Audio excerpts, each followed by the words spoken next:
Guys, sitting in my car here, waiting for a portrait session to start in about an hour. I have a little bit of time, so I'm gonna film this little video, but I'm sitting here doing some editing, some working on the laptop in the Tesla, and I'm getting a little frustrated by a email from a venue.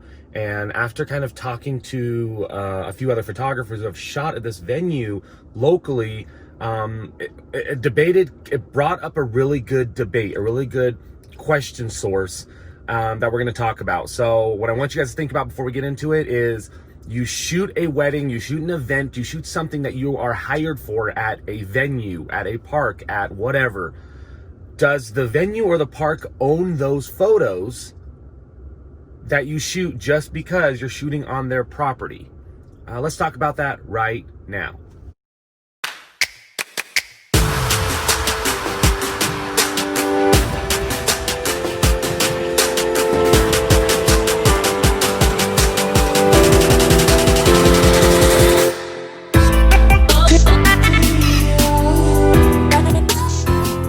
What's going on, guys? Welcome back to the channel. This is Jeramie with Jeramie Lou Photography. Thank you so much for tuning in. Guys, if you're new to the channel, please consider subscribing. Video helps you anyway, give it a thumbs up. Then click that bell for notifications. Guys, I'm shooting this backwards on my camera right here. I left my my M50 at home, so I'm not shooting this on my traditional YouTube setup.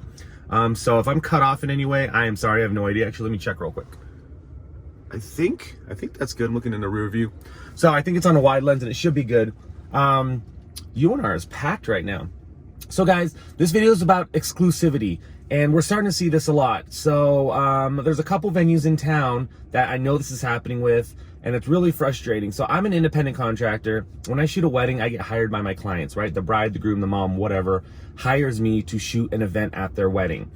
And I am all gung-ho for venues asking for my insurance information, my licensure, all that stuff. I feel like every venue needs to do that regardless.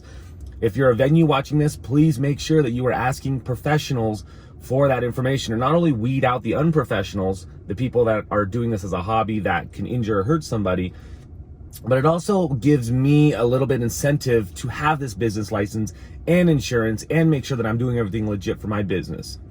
Well, I'm shooting a wedding here in about 6 months at a local Reno venue that's kind of been revamped in a weird part of town still.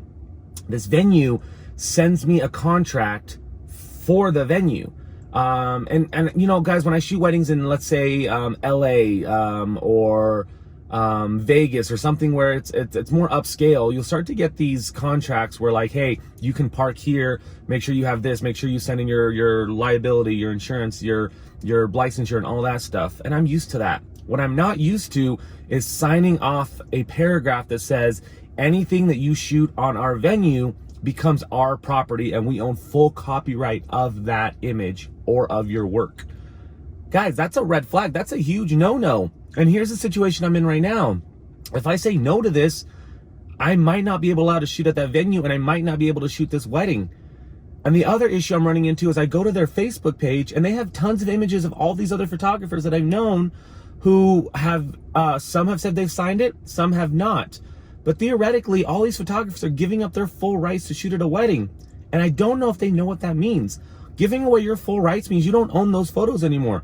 That company, that venue can take your images, throw it on brochures, throw it on t-shirts, sell it to other third parties, sell it to magazines without your copyright, without having your information on there. And your work is gone. Which could be fine. Let's say that you do that and you're like, cool, it's in a magazine, great. But you weren't charging for that aspect, guys. You were charging for personal use for your clients, your bride, your groom, to use for their family photos, for their walls, for their social media and all that. If I'm selling a commercial image to a company, I'm charging a lot more than what I'm charging my bride and groom to do that for their photos. So ultimately, it sucks. And for a venue to actually do this to us, knowing that they're doing this, is really shady and upsets me. And so I'm kind of in this debate right now. I haven't had a great experience with this venue in general, so I'm not too worried about it, but it's just one of those things where I don't know. I don't know what I want to do. I don't know how I want to react to this. So I'm going to take a few days before I respond, before I even fake respond to anything that they're saying. So we'll take it from there. I'll keep you guys updated, but I would love to know if you guys have ever signed one of these full-on copyrights, they own everything, how you felt about it, how it dealt with you. And yes, I'm still talking to other photographers who have shot there. I'm going through their Facebook and contacting photographers that I know, pretty much every single photographer that I know. DJs that have been there. I'm contacting everybody, try to figure it out. And I really feel that they're taking advantage, and I hate it. It's annoying. I will say that every single venue that I shoot, I do give them images to use, but I don't take off my copyright. They can theoretically use it the same, but if they want to sell or edit or alter my image, that's a no-no. So maybe this company just doesn't understand what they're asking for. I don't know. I know, you know, venues want the images, they want to promote it, and I'm happy to do so, but they're my images. Unless you want to buy them outright, then I'm happy to charge for it. Hope you guys are having a good day. Talk to you guys next time. Bye.